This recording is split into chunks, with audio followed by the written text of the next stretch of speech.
नमस्ते. आपलं नाव काय? नमस्कार, मी मीनाक्षी देवरे, काठे गल्लीकडून आली, द्वारका परिसर.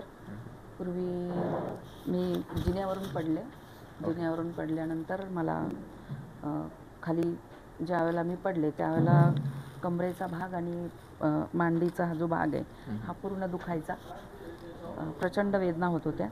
परंतु आता इथे आल्यानंतर ही जी ट्रीटमेंट चालली आहे तर याच्यामुळे मला बराचसा फरक पडला.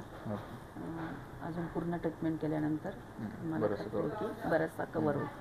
आता झालं काय होतं, तुम्ही ज्यावेळेस कमरावर पडली, कमरावरती जबरदस्त आदळल्यानंतर ती कमरेतली जी डिस्क असते तिच्यावरती लिमिटपेक्षा जास्त प्रेशर पडणं आणि डिस्क खाली सरकली. पण डिस्क जशी खाली सरकली त्याची जी गादी असते ती बरेच बाहेर आली आणि बाहेर आल्यानंतर तिथून ब्लड सर्क्युलेशन खुबा, मांडी, गुडघा, पोटी, टाचेला, पायाला पुरवठा कमी दाबात व्हायला.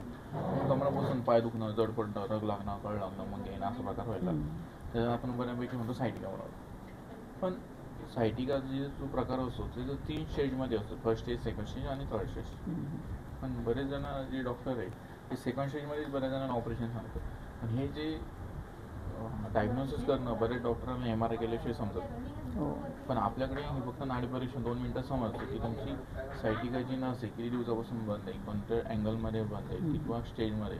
याच्यामध्ये 3 प्रकार असतात, येलो झोन, ग्रीन झोन आणि रेड झोन. ज्यावेळेस रेड झोनमधून येलो झोनमध्ये यायला वेळ लागतो, पण एकदा येलो झोनमध्ये आलं तर येलो झोनमधून ग्रीन झोनमध्ये यायला काय वेळ लागत. तसंच इथं त्या 3ही स्टेजवरती काम केलं जातं.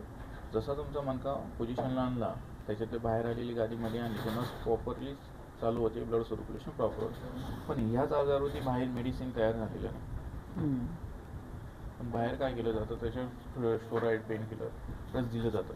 पण मेडिसिन देऊन किंवा पेन किलर देऊन आजार परमनंटली बरा नाही होतं, टेम्पररी कमी होतं. सोपं उदाहरण आहे की खाली आलेल्या मणका वरती जाण्यासाठी कोणत्याही प्रकारचं मेडिसिन तयार झालेलं नाही आणि होऊ शकत. त्याला मॅन्युअलीच ट्रीटमेंट द्यावं लागेल. बॉडीचे 2 प्रकार आहे, एक इनपुट आणि आउटपुट.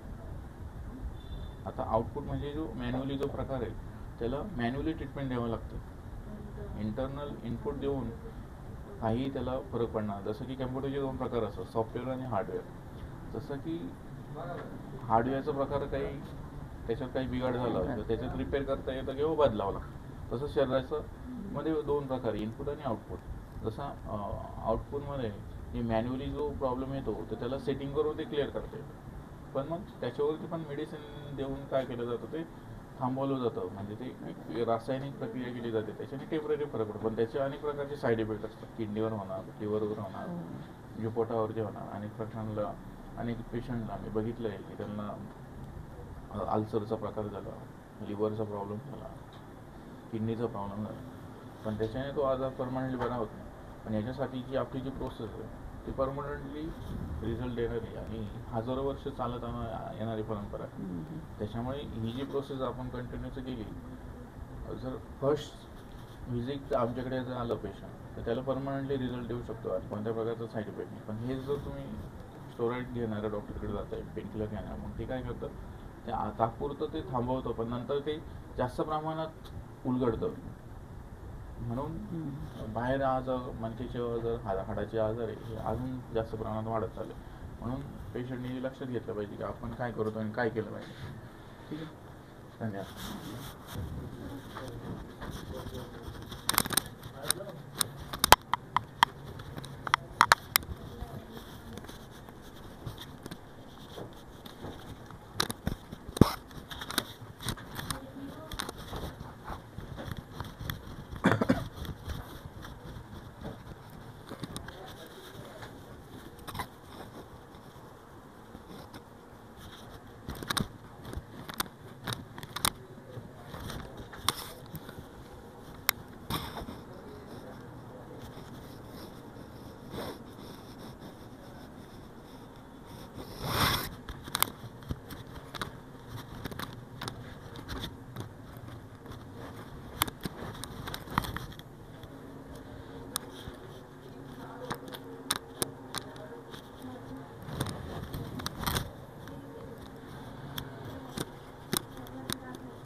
इकडे डोकं तिकडे पाहिजे डोकं